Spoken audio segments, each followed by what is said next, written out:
Halo semua, selamat datang kembali di channel ini. Channelnya para tenaga honorer, P3K, dan aparatur sipil negara. Video kali ini kita akan membahas terkait dengan kebijakan pemerintah dalam penyelesaian tenaga honorer kategori ini. Untuk itu, informasi selengkapnya silakan disimak dan ditonton secara lengkap video ini agar rekan-rekan bisa menerima informasi secara utuh dan menyeluruh.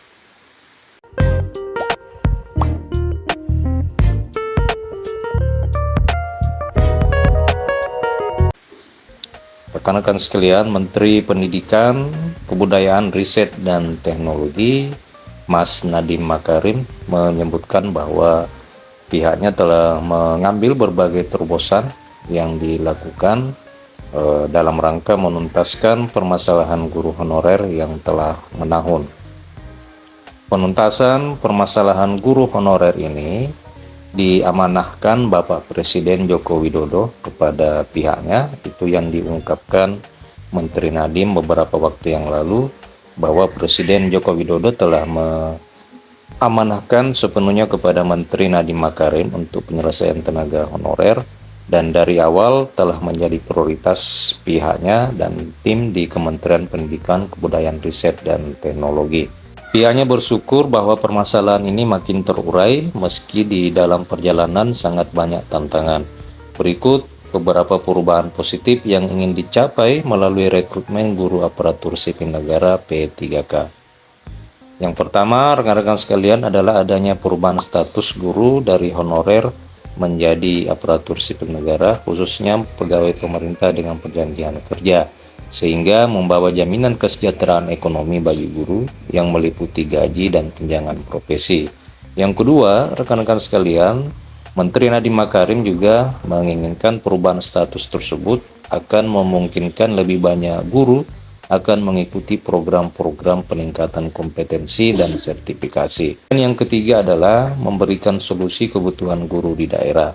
Hal selanjutnya yang dilakukan oleh Menteri Nadiem Makarim, yakni pada tahun 2021 pihaknya pada saat itu bertepatan dengan masa pandemi COVID-19 menjadi awal rekor upaya perubahan nasib guru, di mana untuk pertama kalinya dalam sejarah pemerintah daerah berhasil mengajukan formasi guru aparatur sipil negara pegawai pemerintah dengan perjanjian kerja sebanyak lebih dari 513.000 orang.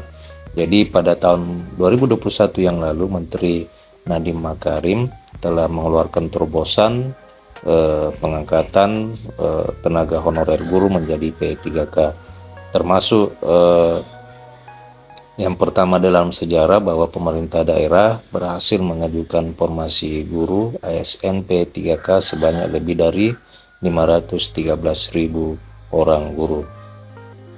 Rekan-rekan sekalian, rekor ini membuktikan bahwa para guru honorer mendapat kesempatan yang luas dan adil untuk memperjelas statusnya. Bahkan di masa pandemi yang banyak keterbatasan sekalipun, begitu banyak terobosan yang dilakukan oleh Kementerian Pendidikan, Riset, dan Teknologi bersama pihak terkait untuk menuntaskan permasalahan guru honorer. Terobosan yang dimaksud adalah penyediaan ratusan ribu formasi guru ASN P3K.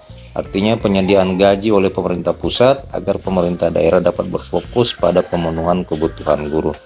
Nah, rekan-rekan sekalian, upaya dari Menteri Nadiem Makarim ini patut kita apresiasi oleh karena terobosan yang dilakukan sehingga banyak rekan-rekan tenaga honorer di sektor guru itu telah diangkat menjadi P3K aparatur sipil negara. Bahkan persoalan gaji atau anggaran yang selama ini menjadi permasalahan di daerah, Menteri Nadiem Makarim telah melakukan koordinasi dengan berbagai pihak termasuk dengan Kementerian Keuangan, sehingga penyediaan ratusan ribu formasi guru P3K telah diikut campur oleh pemerintah pusat, sehingga penyediaan gaji oleh pemerintah pusat agar pemerintah daerah dapat berfokus pada pemenuhan kebutuhan guru. Jadi penyediaan gaji tenaga honorer guru ini telah diintervensi oleh pemerintah pusat melalui Kementerian Keuangan yang telah dikoordinasikan lebih awal oleh Kementerian Pendidikan, Riset, dan Teknologi. Rekan-rekan sekalian, Semoga saja kebijakan penyelesaian tenaga honorer di sektor pendidikan ini bisa juga diikuti oleh sektor lain, termasuk sektor honorer tenaga teknis administrasi, agar supaya rekan-rekan kita yang telah lama mengabdikan diri di bidang teknis administrasi juga dapat merasakan kebijakan pengangkatan honorer menjadi aparatur sipil negara, yakni pegawai pemerintah dengan perjanjian kerja. Terima kasih rekan-rekan telah menyaksikan video ini. Sampai jumpa di video berikutnya.